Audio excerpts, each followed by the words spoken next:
আচ্ছা, তো দেখো এখানে প্রোনাউন রেফারেন্সের যে প্র্যাকটিস, এখানে প্রথম লাইনটা খেয়াল করো। বলতেছে যে identify identify the unclear pronoun, মানে যেই প্রোনাউনটা বোঝা যাচ্ছে না, যে প্রোনাউন রেফারেন্সটা, ওইটাকে তুমি আইডেন্টিফাই করবা। ইন দা ফলোইং প্যারাগ্রাফ, এই যে প্যারাগ্রাফটা দেওয়া আছে, এখান থেকে যেই প্রোনাউনটা দেখে নির্দিষ্ট করে বোঝা যাচ্ছে না, ওইটাকে আইডেন্টিফাই করবা।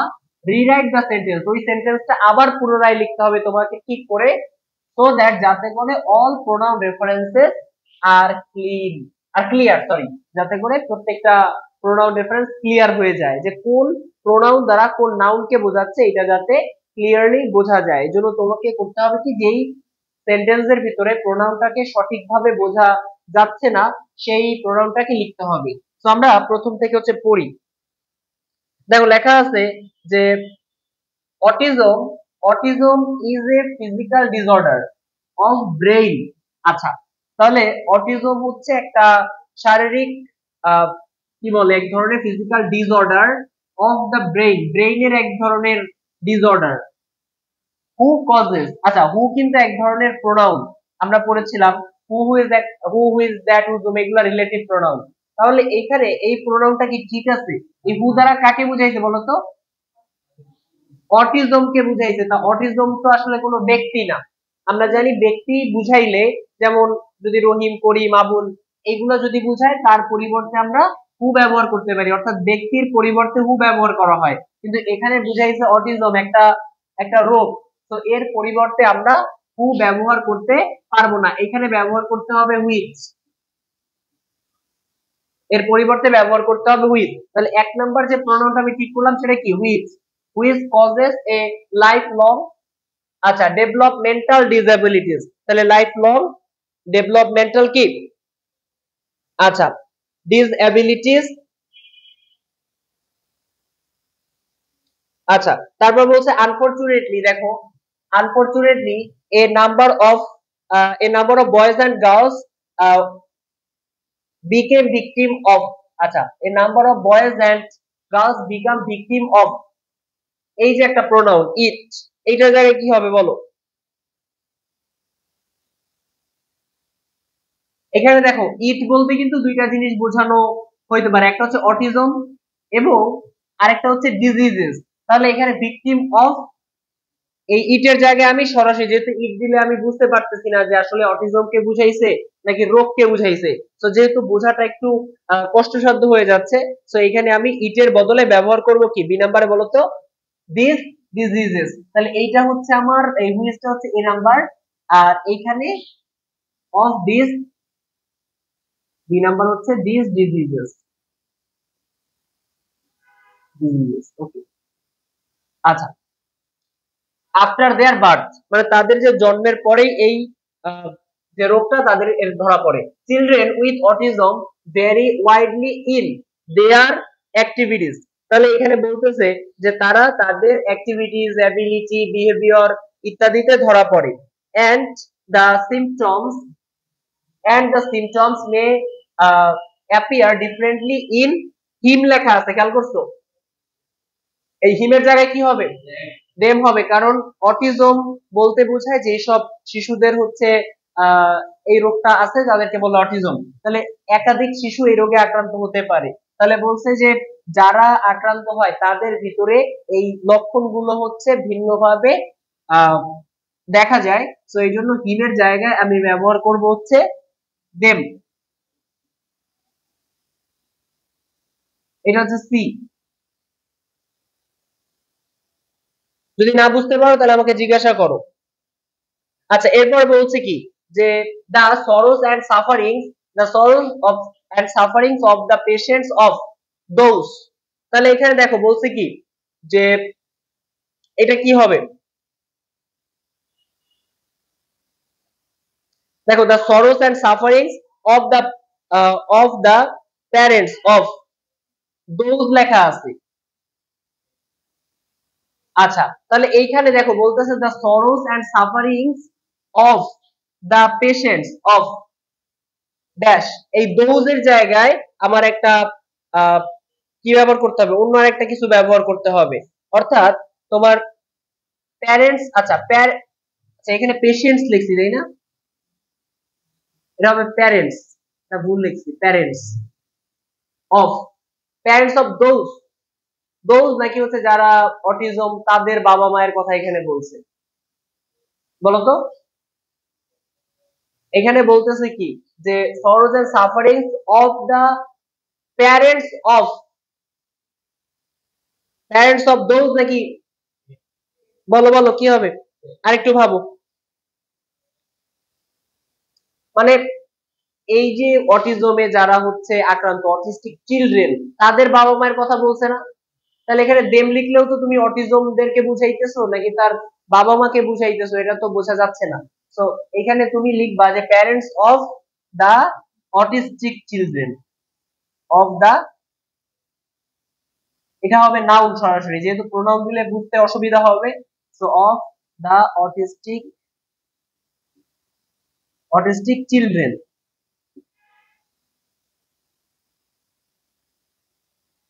আচ্ছা, নো নো বাউন্ডস, এই নো নো বাউন্ডস একটা, একটা হচ্ছে ফ্রেজ যার অর্থ হচ্ছে সীমাহীন, তাহলে নো নো বাউন্ডস হচ্ছে একটা ফ্রেজ যার অর্থ হচ্ছে সীমাহীন, মানে বলছে এই অটিজমে আক্রান্ত যে শিশুরা রয়েছে তাদের বাবা মায়ের দুঃখ দুর্দশার আর কোনো শেষ থাকে না। এরপর দেখো বলতেছে যে যদিও the autistic children are quite different in activities, মানে তারা বিভিন্ন কর্মকাণ্ডে আলাদা ফ্রম দা নর্মাল চিলড্রেন, যারা নর্মাল বাচ্চারা রয়েছে তাদের তুলনায় অটিজম এ যারা আক্রান্ত তারা হচ্ছে একটু different, they should not be neglected, তাদের আসলে নেগলেক্ট করা উচিত না, rather we have a great responsibility towards them. তাহলে এই যে দেখো লাস্টে লেখা আছে দেম, এই দেম বলতে কাদেরকে বুঝাইছে, দেম বলতে অটিস্টিক চিলড্রেন, তাহলে আমি এই যে এইখানে যেটা লিখছিলাম না দ্য অটিস্টিক চিলড্রেন, সেম জিনিসটা এখানে লিখে দিব দেমের জায়গায়।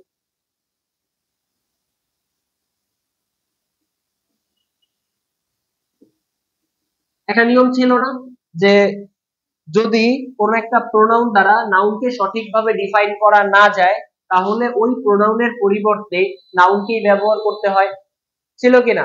তো সেই রুলসটা এখানে অ্যাপ্লাই করলাম আমরা, না বুঝতে পারলে আমাকে জিজ্ঞাসা করো।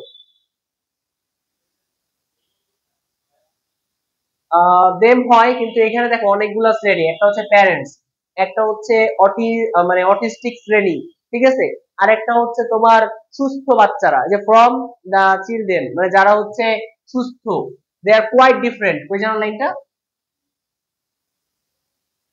লাস্টের দিকে তাই না, এই যে they are quite different in activities from the normal children, এই যে দেখো নর্মাল চিলড্রেনও কিন্তু তোমার এক ধরনের শ্রেণী, তো দেম বলতে নর্মাল শ্রেণীকেও তো বোঝাইতে পারে। তো ক্লিয়ারলি বোঝার জন্য মানে একটু হইলেও কিন্তু কনফিউশন থাকে এখানে, তো যেহেতু কনফিউশন রাখা যাবে না, তো কনফিউশন দূর করার জন্য আমি সরাসরি নাউনটাকে ব্যবহার করে দিলাম। ওই যে একটা লাইন পড়াইছিলাম যে Rahim and Karim are two brothers, Rahim is brilliant but Karim is, মানে এরকম, মানে কি লিখলে তো এখানে হয় না, বুঝতে পারছো? আচ্ছা, ডাস্টার কোথায়, এই যে এইভাবেই, অর্থাৎ যেটা সঠিক, হ্যাঁ সঠিকটার নিচে আন্ডারলাইন করে দিলাম। আর এখানে শুধু অ্যান্সার লিখলে তো বোঝা যাবে না, শুধু অ্যান্সার লিখলে বোঝাটা টাফ যে কোন প্রোনাউনটা তুমি ঠিক করছো, তো যেভাবে দেখাচ্ছি ঠিক ওইভাবেই তুলতে হবে। রাস্টার নাই, একজনের রাস্টার নিয়ে আসবে, যাও।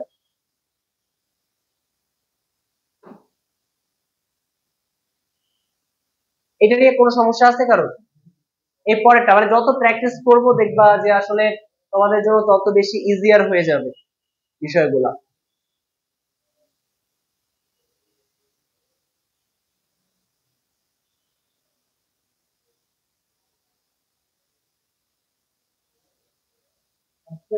আসো, আচ্ছা এটা বুঝলাম।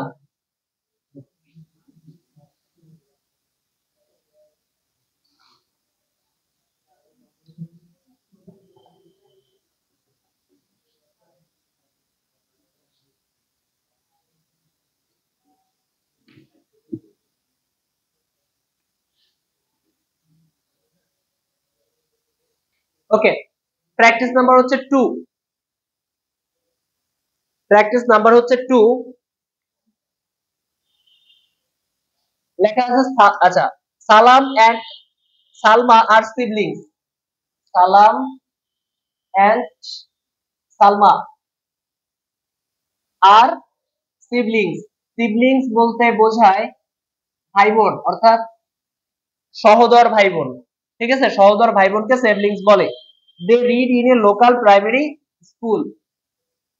দে read in a local primary school. তারা হচ্ছে স্থানীয় একটা কি প্রাথমিক বিদ্যালয়ে পড়াশোনা করে। সালাম ইজ ইন ক্লাস 5। সালাম ইজ ইন ক্লাস 5। সালাম হচ্ছে ক্লাস 5 এ পড়ে। হোয়ার এস শব্দের অর্থ হচ্ছে অপর দিকে। হোয়ার এস হার সিস্টার, তার বোন। আচ্ছা, তার বোন সালমা, কমন হবে একটা। আচ্ছা, সালমা, তার বোন হচ্ছে সালমা, সে কোথায় পড়ে? Reads in class 3। reads in class 3 reads in class 3। they go to school together। they go to school together, তারা হচ্ছে একসাথে বিদ্যালয়ে যায়। sometimes they take rickshaw। sometimes they take rickshaw, মাঝে মাঝে তারা হচ্ছে রিকশা নিয়ে যায়।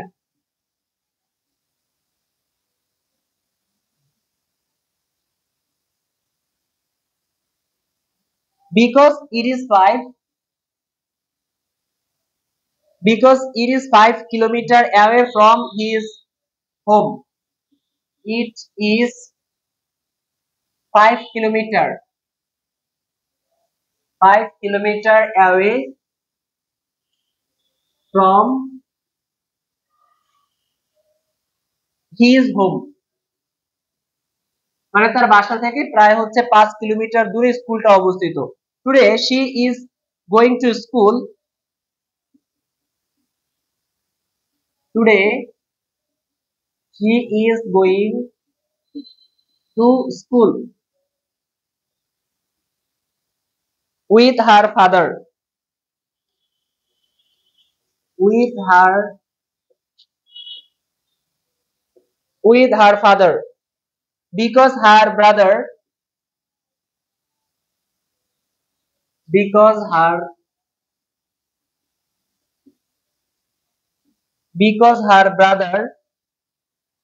Salam is sick।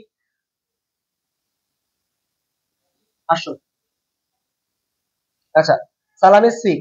he is taking medicine and bed rest। he is taking medicine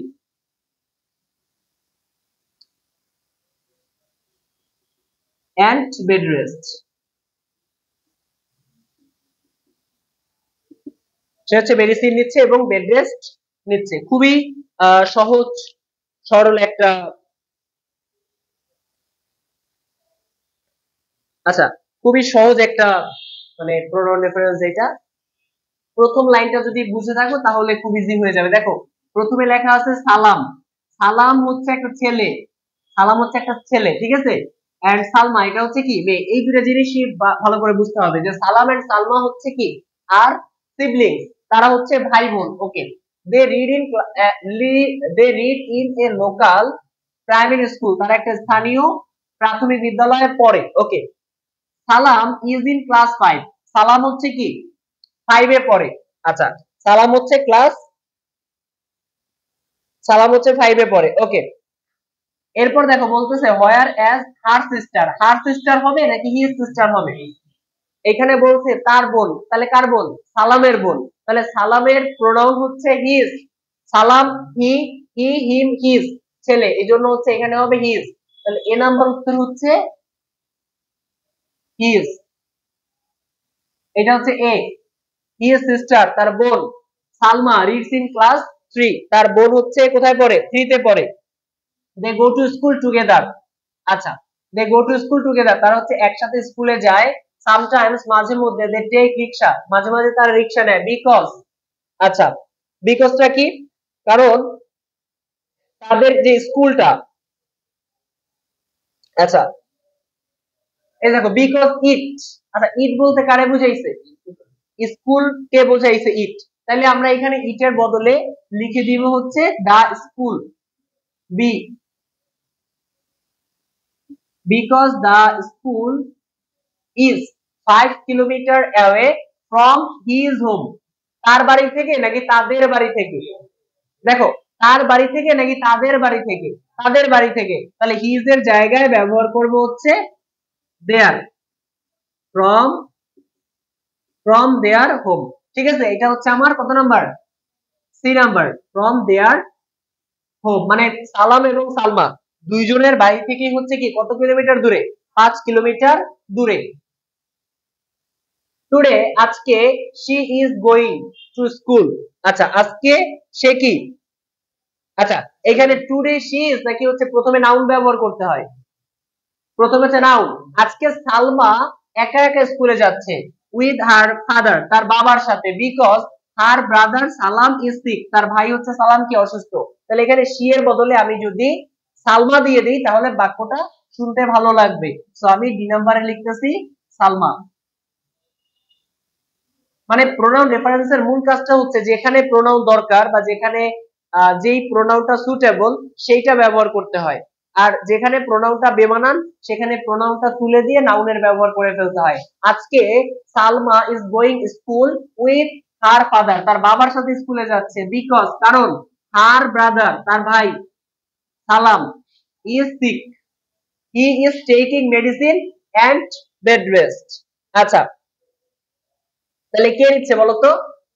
দেখো, প্রোনাউন কখন ব্যবহার করতে হয়? প্রোনাউন ব্যবহার করতে হয় নাউনের পরে, অর্থাৎ পূর্ববর্তী সেন্টেন্সের। কারণ কি? সালাম মানে নিচ্ছে আর কি, বেড রেস্ট নিচ্ছে, তারপর হচ্ছে তোমার সে মেডিসিন নিচ্ছে, এই জন্য। এই হচ্ছে পাঁচটা। বুঝতে পারছো? তোমার কাজ হচ্ছে যে এখানে প্রোনাউন দিলে মানে কথাটা অর্থবোধক হয় নাকি নাউন দিলে অর্থবোধক হয়। আর বুঝতে হবে যে আমি যে নাউনের বদলে যে প্রোনাউন ব্যবহার করছি এখানে জেন্ডার কি, পার্সন কি, কেস কি, এটা বুঝতে হবে।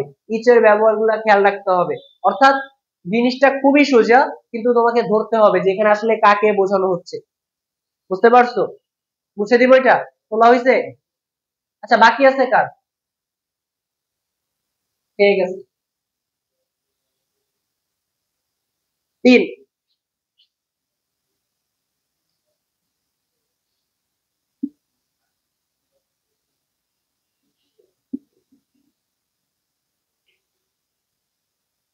3 নাম্বারটাও খুবই ছোট, মহিলাদের নিয়ে লেখা। এবং দেখো লেখা আছে উইমেন। তোমরা একটু লিখতে লিখতে চিন্তা করো যে উইমেন এটা সিঙ্গুলার নাকি plural. Women are নাউএডেজ,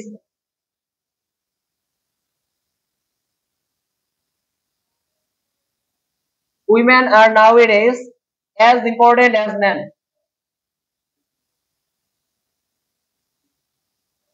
as important as important as men in society.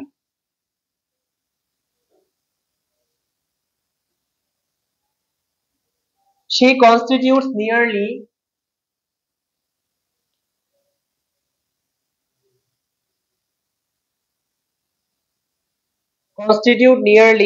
half of the total population of the total population. আচ্ছা, এখানে কি বলছে দেখো, বলছে উইমেন আর নাওএডেজ, উইমেনরা বা মহিলারা আজকাল অ্যাজ ইম্পর্টেন্ট অ্যাজ ম্যান, মানে পুরুষের মতোই সমান গুরুত্বপূর্ণ ইন সোসাইটি, সমাজের ভিতরে। শি কনস্টিটিউট, সে গঠন করে, constitute nearly half of the total population. আচ্ছা, half of the total population. আচ্ছা, তারপরে no nation can make real progress. No nation can no nation no nation can, because no nation can make real progress.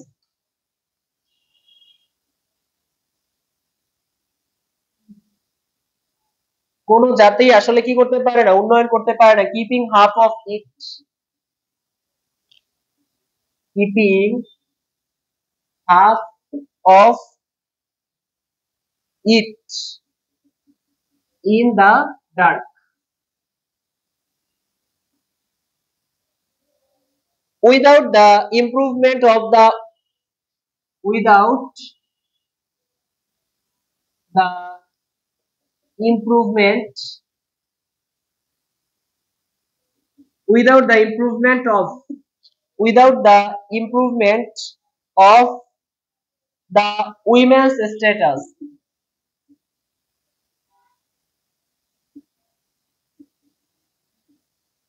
without the importance of women's status, it is not at all possible.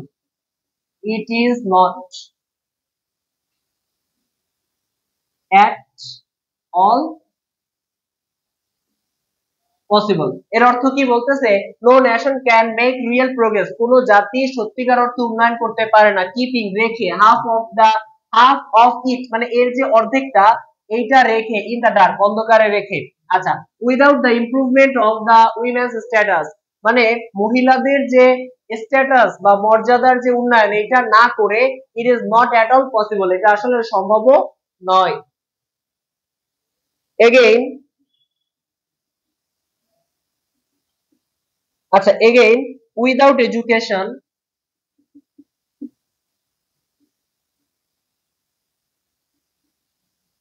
again without education women cannot be women cannot be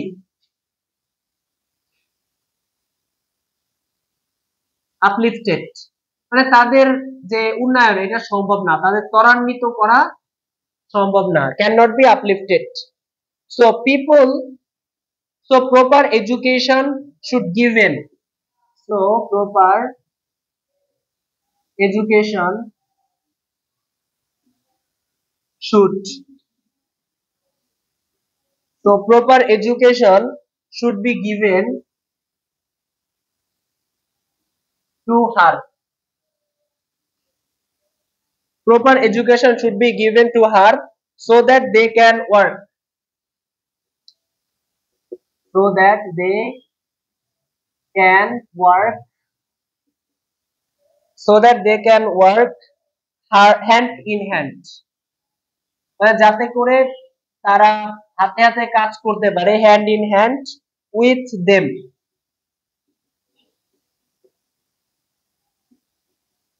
with them in all development programs, all development program।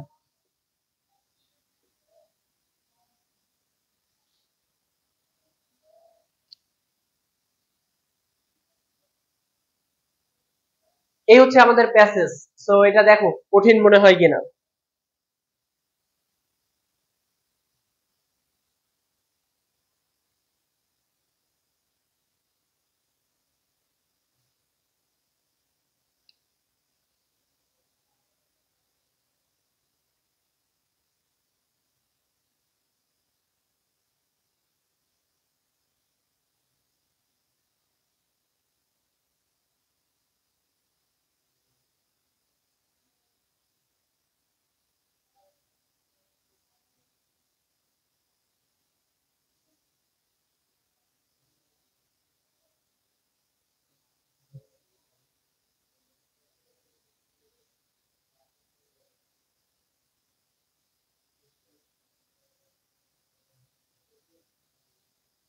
লেখা হয়েছে?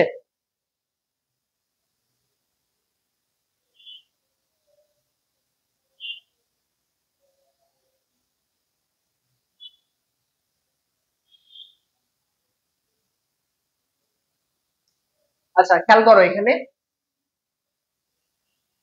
বলা হচ্ছে women are nowadays as important as men, মানে বলছে women are nowadays as important as man, পুরুষের মতোই কি সমান গুরুত্বপূর্ণ ইন সোসাইটি, সমাজের ভিতরে।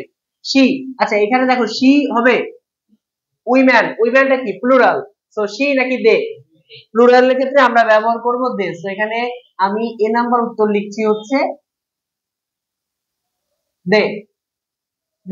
দে constitute nearly half of, half of, দেখো হাফ অফ মানে এই যে জনসংখ্যাটা, হাফ অফ ইটস পপুলেশন, মানে তার যে মানে এই যে ইটস, এই যে দেখো এখানে বলতেছে তার টোটাল পপুলেশনের অর্ধেক, ঠিক আছে। হাফ অফ, এই যে দা আছে, দা এর জায়গায় একটা ইটস লিখতে হবে, খেয়াল করো বি, তাহলে এখানে উত্তর হয়ে যায় যে এইটার যে মানে জনসংখ্যা দেশের, ইটস বলতে বোঝানো হয়েছে দেশের, দেশ তো হচ্ছে তোমার কি বলে এটাকে, যেটা প্রাণীবাচক না, মানে বস্তুবাচকের মতো, তো এই জন্য ইটস হবে, ঠিক আছে, দেশের। তাহলে এই জন্য আমি লিখলাম, হ্যাঁ our total, half of our total population, হ্যাঁ এটা হইতো। আচ্ছা, নো নেশন, খেয়াল কর, no nation can make real progress keeping half of it in the, আচ্ছা হাফ অফ ইট, এই যে দেখো এখানে বলতেছে কি, এই ইট বলতে কারে বুঝাইছে বলো তো, বলছে নো নেশন, এই যে নো নেশন কোন জাতিই পারে না মেক রিয়েল প্রোগ্রেস করতে কিপিং হাফ অফ ইট, তাহলে এই যে নেশন এটা হচ্ছে তোমার অবশ্যই কি বস্তুবাচক, তো এই জন্য এটা ইট ঠিকই আছে, আর নো নেশন সিঙ্গুলার, এর জন্য ইট, এটা কিন্তু চেঞ্জ হবে না, it in the dark, without the improvement of the women's status, কোনটা, এই যে লাইনটা খেয়াল করো, এই জায়গা থেকে শুরু লাইনটা বলছে no nation can make real progress keeping half of, হ্যাঁ ইট ইন দা ডার্ক, হ্যাঁ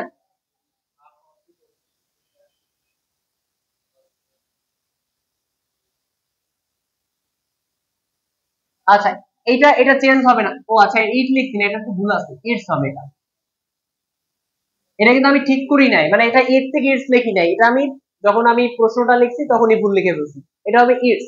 তাহলে এখানে দেখো এই যে নো নেশন বলছে, খেয়াল করো এই নো নেশনের প্রোনাউন হিসেবে ইটস ব্যবহার করা হয়েছে, এখানে তোমার ওই পপুলেশন, পপুলেশন কে মিন করে না, পপুলেশন তো এই জায়গায় ফুল স্টপ, তো এরপরে এই নো এনটা বড় হাতে, তাহলে বোঝা যাচ্ছে যে এখানে নতুন সেন্টেন্স মেক হচ্ছে, তো এই নো নেশনের প্রোনাউন হিসেবে এখানে ব্যবহার করেছে ইটস, মানে কোনো জাতি রিয়েল প্রোগ্রেস পায় না keeping half of its population it's in the dark, okay, without the improvement of the women's status it is not at all possible, again without education women can not be uplifted, so proper education should be given to, হারের জায়গায় কি হবে বলো, two, হারের জায়গায় এখানে হয়ে যাবে them, so that they can work hand in hand with them, এই যে them আছে, them এর জায়গায় তুমি চাইলে ম্যান লিখতে পারো অথবা them রাখলেও চলে। আচ্ছা এইটা কিন্তু একটা, এইটা মার্ক করে দিবা যে এখানে তুমি হচ্ছে ডেমো রাখতে পারো অথবা চাইলে ম্যানও দিতে পারো, ঠিক আছে, ইন অল ডেভেলপমেন্ট প্রোগ্রামস, হ্যাঁ চারটা হইছে,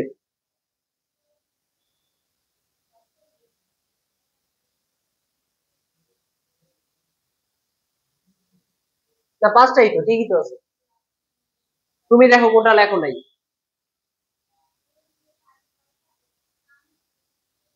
আন্ডারলাইন দিয়ে দিবা, এটা ঠিক আছে, বা এখানে এখানে চেঞ্জও করা যায়, এখানে তুমি চাইলে ওই ম্যানও লিখে দিতে পারো, তোমার মন চাইলে তুমি চেঞ্জ করে দিতে পারবা, মানে তোমার রিয়েল কাজটা হচ্ছে এখানে নাউনকে প্রোনাউনকে বা কোন প্রোনাউনটা কাকে মিন করছে এটা খুঁজে বের করা, ঠিক আছে, এটা জাস্ট তোমার পরিশ্রমের কিছু না, এটা মনোযোগের বিষয়, তুমি মনোযোগ দিয়ে দেখলেই বুঝতে পারবা। কোনটা, এইটা এটা এটা ইটস, এটা ইটস হবে, এটা অন্য কিছু, এটা হচ্ছে এই যে এইটাকে বুঝাইছে, তো এই জন্য এটা হবে কেমনে, এইটা সহ পাঁচটাই তো, হ্যাঁ এই যে একটা ইটস, এই একটা ইটস, দুইটা পাঁচটাই আছে, ঠিকই আছে, হুম, না না আমি তো এখানে চেঞ্জ করি নাই, দেখো এখানে তোমার হচ্ছে দা যেহেতু ছিল, দা টোটাল পপুলেশন না, মানে এই যে দেশের যে জনসংখ্যা, দেশের মোট জনসংখ্যা, এইটা বোঝানোর জন্য ইটস শব্দটা নিয়ে আসে দা এর বদলে। আমি তো দাকে পরিবর্তন করি নাই, মানে দা দিলে হচ্ছে তোমার হয় না বাক্যটা, এই জন্য ইটস লিখছি কেটে। বুঝে নাই? তোমার দেখো, তুমি যদি চিন্তা করো যে বাক্যটা খেয়াল করো, বলছে যে they constitute nearly half of its total population. এখন লিখছি না ইটস পপুলেশন, আগে কি ছিল যে half of the total population. একটা দেশের, একটা দেশের টোটাল পপুলেশনের অর্ধেকটা গঠন করেন উইমেন্সরা। তো এই জন্য হচ্ছে ইটস শব্দটা ব্যবহার করা হয়েছে, কারণ তুমি যদি র অর্থ প্রদান করো কোনো শব্দের শেষে তাহলে সেটা পসেসিভ হয়ে যায়, যেমন আমার, রহিমের, আমাদের, তোমার। তাহলে যখন ইটস দিবা তখন হচ্ছে র অর্থ বোধক হয়ে যাবে। এবং এখানে দেখো যে আমরা কিন্তু এই প্রোনাউনটা ঠিক না করেও যদি বাক্যটা লিখি তাও কিন্তু বাক্যটা মিনিংফুল হবে। আমাদের কাজ হচ্ছে ব্যাকরণটা ঠিক করা। তুমি দেখবা যে যখন তুমি স্পোকেন করো বা কথা বলো বাংলায়, তখন কিন্তু অনেক কিছু বলো যেটা তুমি খেয়ালই করো না, কিন্তু লেখার সময় কিন্তু অনেক বিষয় আছে, বাংলায় তো আসে, নত্য বিধান খেয়াল করতে হয়, তখন কারো খেয়াল রাখতে হয়। তো ঠিক ওইরকম একটা ব্যাকরণ এটা, বুঝতে পারছো? এটা বদল করছি বা অর্থের চেঞ্জ হয়ে গেছে ব্যাপারটা এমন না, বাট লেখার ক্ষেত্রে এই জিনিসটা ফলো করতে হয়। লেখা আর বলার মধ্যে পার্থক্য আছে। আর কোনো প্রশ্ন? আচ্ছা, এর পরেরটায় যাই। তোমাদের দরকার হচ্ছে প্র্যাকটিস করা। সবকিছু সমান হবে না, কিছু কিছু জিনিস থাকবে একটু ট্রিকি, কিছু কিছু আইটেম থাকবে একটু কঠিন, তো এটাকে ওইভাবেই মেনে নিতে হবে। যেমন ধরো তুমি যদি চিন্তা করো যে তোমার ফিজিক্স এর একটা চ্যাপ্টার অপরিচিতা গল্পের মতো হবে, না বোকামি। সবকিছু মজার না, কিছু কিছু জিনিস একটু ট্রিকি থাকে, প্র্যাকটিসের থাকে। তো ওইরকম এইটা ওই ওই লেভেলের একটা জিনিস। কিছু কিছু জিনিস মজা করে পড়া যায়, আর কিছু কিছু জিনিস হচ্ছে একটু তিক্ত, ওটা ধৈর্য ধরে প্র্যাকটিস করে আয়ত্তে আনতে হয়। তো এইটা ওইরকম একটা জিনিস। এটা কঠিন না, এটা হচ্ছে একটু মনোযোগের বিষয় আর কি, আর একটু ওই যে মাথা কাটানোর জিনিস।